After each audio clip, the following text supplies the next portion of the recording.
grab your popcorn. It's uncensored. It's three dudes talking about movies. It's the morning after the movies. Brought to you by 2C Video Productions.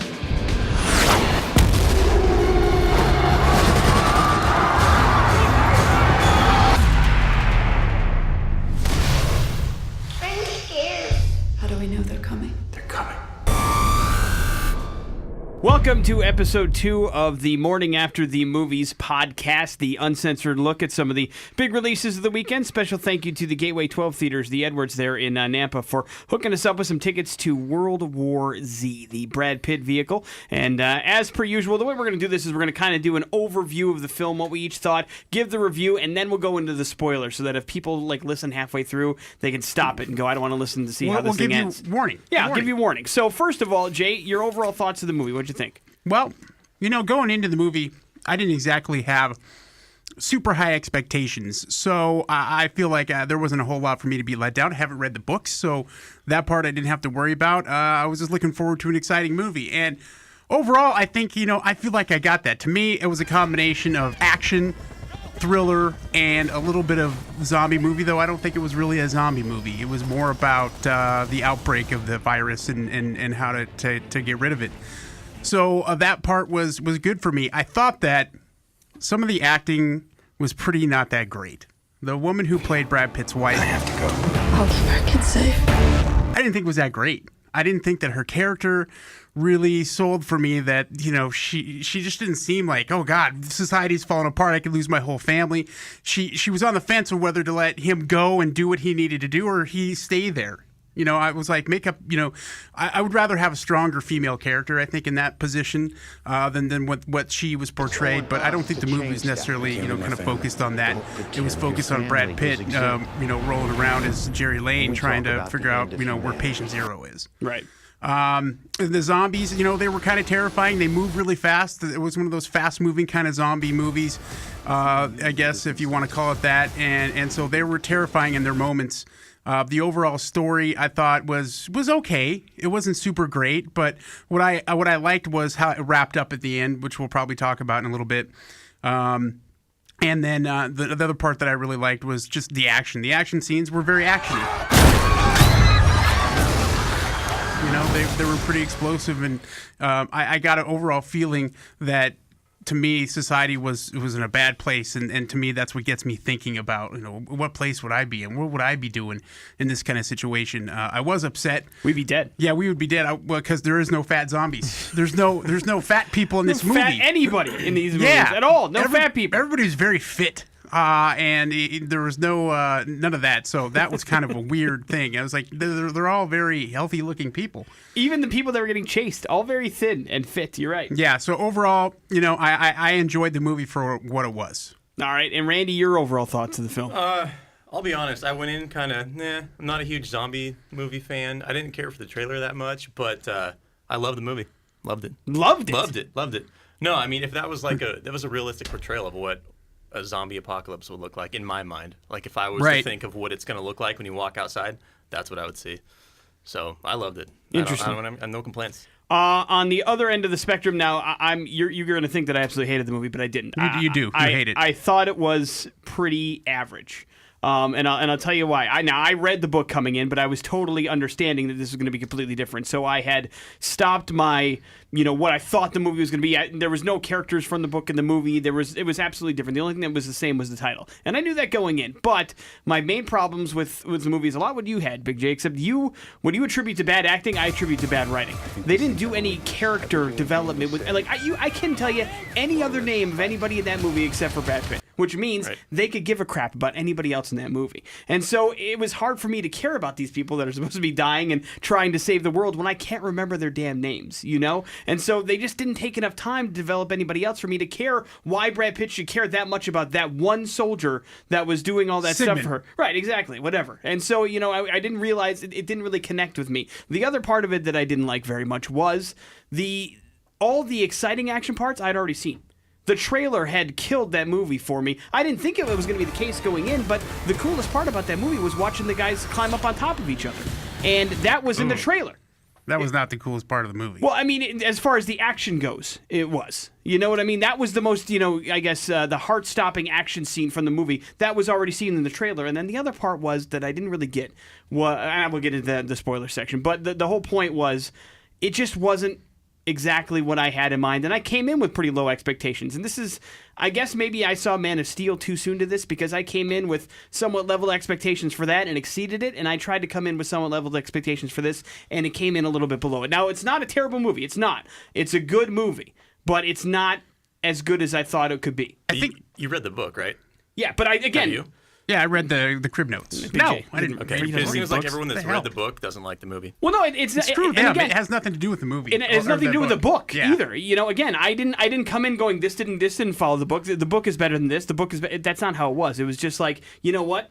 I realized it was a completely different story from the book, and I still was just like, meh. You're right about the character development, the surrounding character, but I think, the movie's focus wasn't on any of them. It was on Jerry Lane and what he needs to do. I get it, but we're supposed to care about why he's trying to save these people. And you're the same thing with his family. Just poorly written characters that we're supposed to care about, but at the end of the day, do you? Not really. You care about Brad Pitt. And Right. but in order to make a really good movie and get you involved in it, you got to be involved in more than one person, everybody. And here's it didn't seem like, hey, he really cared about society and what was going on. He cared about his family. Right. But he didn't have a chance. And realistically, if you think about it, if you're in this position where he is, he tried to get away from doing that for his life because he was tired of that.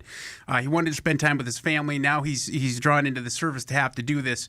To me, it's like the situation would be where that is all you could think about is doing what he was doing and trying to find patient zero because he's got to save everybody or his family's going to die. Right, exactly. So I kind of got that vibe from what they were doing. And, as far as the action part, I think that I disagree with you on that because I thought there was plenty of other action. And one part about it, you could think that at first I was like, well, it seemed like Brad Pitt's character survived a lot of stuff when nobody else did. But I've never complained when that happens to John McClane. Right. So I kind of understood that. I thought the airplane scene was a bit much. Throwing a hand grenade in the middle of a plane, probably not the best idea. How do you think you're going to survive that? Spoiler. You saw that again on the trailer. You got that in the trailer. Yeah. So the trailer, yeah, but most movies are like that now. You can expect that. Well, it's just sad. It's just sad. So overall, let's do the rating then. Out of 5 sticks of butter, how many do you give World War Z? I'm gonna give it 3. Okay. I'll give it 4 and like a squirt from the trough. So a little bit more than 4. 4 and a squirt. 4 and a squirt. Yeah. 4 and a squirt. And I'll give it 2.5. So it's right down the middle for me. So we're not too far apart, Jay. There are just different things that go into what we feel about the movie. Now we'll get into the spoiler section of things. And I don't think either of you two are going to read the book, so I can kind of tell you how this works. And I think reading it would have been better if they did the World War Z book, because the way it is it's kind of an oral history of this is years and years and years after the zombie war. And now there's one journalist that's kind of going back and interviewing key elements of how we defeated these guys. And the movie kind of takes a turn towards, I guess, a simple explanation as to how we can beat these guys and how we can camouflage ourselves and how we can defeat the zombies. And they had the fast-moving kind of things going on. And that was the other part of me. When they were moving really fast, it looked a little bit cartoonish to me. And why can they move super ridiculously fast when they're hoarding it together, but then in that lab scene, they're not really moving fast at all. They're kind of stumbling forward. Because they weren't stimuli. No, they left them alone. Sound thing. They weren't, and then they got stimuli, and they still didn't run But fast. it takes them time to develop that. Didn't seem like it took time in any other scene. But you didn't see any of them just kind of hanging out. They were in full gore. They were hanging out when in that Jerusalem scene. They were hanging out, and then the chick started singing, and then they all went nuts pretty quick. Yeah, but they were still all gathering out there. They were, they could hear stuff going on, I'm sure. Still, I'm just saying, it was just weird that one scene, it didn't seem to go cartoonish fast or anything like that. The guy took his sweet-ass time trying to chase Brad Pitt. But anyway, they kind of interview a bunch of people, and they talk about how society had overcome this, and it wasn't an easy victory. It didn't take 2 months or even 2 weeks like it does in the movie. This is years and years and years, like pretty much any huge, gigantic war would be.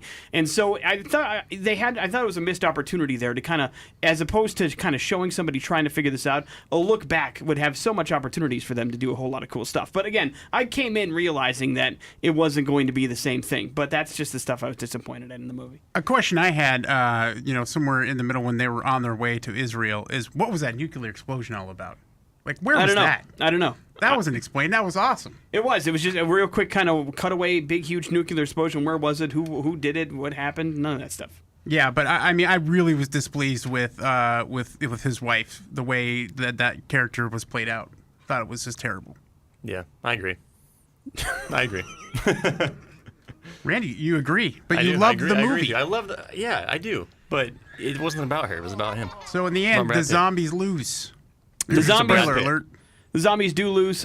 Teeth chattering will probably creep you out for a little while after this movie. Yeah, not a zombie movie though, right? No, Can we agree on yeah, that? you know, and that's the other thing. Like, you know, they call them zombies, but even the transformation isn't really zombie-like. I mean, it's not like they have to kill them before, and then they are reborn.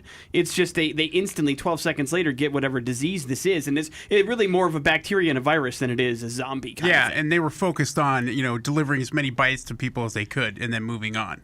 Yeah. I mean, it was interesting the way they go about it, but then again, it's kind of wrapped up in a very it's been done in zombie movies before. The whole they won't attack the sick kind of thing. And they borrowed from a lot of different movies, and even the soundtrack itself, seemed very 28 Days. You could tell they had problems on the production. Is what I'm trying. Like as I got through, I was like, I kind of realized they're kind of piecing stuff together as they go. You could almost see where the rewrites came in that movie. The end, though, for me, I really liked the ending. I really liked that whole scene at the WHO of them, Brad Pitt trying to explain to them what he wants to do and him having to go in and do that. I really liked it. I thought that really built up the suspense for me. It was a good scene. It was, and put together well. But again, the doubts that I have about it is why are these two guys basically interrogating him like he's some sort of weird. There is no setup for that. Like people aren't trying to come in and take over kind of stuff. Or if they're bitten, they're changing pretty quickly. They would know that better than anybody else. So why are they so protective and keeping his friend locked away? It's very weird. That part was where I thought they were bad guys for a Right, minute. exactly. That's what I think they were trying to build up, but they didn't know how to do it. In a day and age when movies seem so and stories seem so adaptive to the trilogy, this was obviously they didn't think they could get it. No. And that's the real shame, because if they were shooting for a trilogy, they could have focused on certain areas of what we're talking about here and really gone into depth to build those. And that's the unfortunateness about how we are as movie watchers now, where we want to have that development, but we don't want to take the time to go see those movies. And nobody wants to make them. Well, it depends on the movie. Well, example, let's talk. We were talking about Man of Steel. I mean, the Marvel movie universe, some of the reasons those movies are so good, they develop the characters in those other movies. Right. If they had taken the time to develop the characters, in one part of this and then moved on and done those things, they could have done that. It would have been a really good movie. Yeah, like if they spend a little bit more time doing stuff. I know the whole point is to try to move around as much as possible, but it just leaves you feeling like I would love to know more about that crew that they met in North Korea. Yeah. The group of soldiers that were there setting up camp and how it all started. But we get 10 minutes of these guys. This would make a great TV show, Yeah. where there's people that, it's called The Walking Dead. Movement is life, by the way. Movement is life. So overall, I think all of us aboard or above board on it. I don't know if I'd recommend somebody to run out and go see this 3D kind of spend $20 a ticket on it, but I'd say not a bad movie to check out at home. Yeah, and if your teenager's going to a movie, shut the fuck up. Dude, we had a bunch of douchebags sitting right now. All of them like 14 to 15 years old talking through the whole goddamn movie. It was so upsetting. I couldn't hear him. You couldn't hear him. I couldn't hear him. In fact, that was the thing that impressed me, was that at that end kind of scene where they're trying to be quiet because noise attracts zombies, as we all know. I thought it was dead silent in the theater. I was scared to death. I had running commentary through the whole movie. Dude. It was awful. I farted, and I thought that I was going to kill Brad Pitt's character. You did. I heard him during The Conjuring. The preview? Well, yeah, when it was really dead I silent. don't mind It's that. socially acceptable to Yeah. talk during the preview. You can still. talk and text during but then there was the guy that was whipping out his phone during the movie, Right. and it Yeah, takes away from your line not of during sight. the previews. Put your phone away during the previews. But that movie, it's not scary now to me because of these assholes we're talking. The through. Conjuring? Yeah, I'm not even. It looks, he hates those kind of movies. Oh. I thought that looked scary as It hell. did, but they were talking the whole time, so it distracted me. Yeah, it's very off-putting, but I don't understand. I don't understand the mindset of somebody that pays $16 for a movie ticket with you and your buddies, and then BS's through the whole damn. Right. What? As a parent of a teenager, they didn't pay for shit. I know. I paid for it. But still, it's incredibly frustrating to be in and around that people. It's a sold out. Every seat was taken. There was no place for you to move to, even if you wanted to, and they're talking through the whole movie. It's like, God, man. Had to crawl over people to get my corn dog nuggets. You got corn dog nuggets, dude. Yeah. Yeah, I got the flag, wave my. Were they good? Did you like them? They were good, man. It was like a grease ball with a hot dog in Well, the what middle, do you but they were expect? They're good. corn They were dog good. nuggets, man. Day old popcorn? It's bad news. Good, dude. Enjoy. But overall, there you go. There's your review of World War Z for the Morning After the Movies podcast number 2. Do we even know what's coming up next? No. I'm rarely prepared when we wrap this thing up, but we'll do another one of these. Monsters University. No, you're not. I could drag you to see Monsters U. But no, we'll do another one of these very soon. Thanks for checking out xrock.com.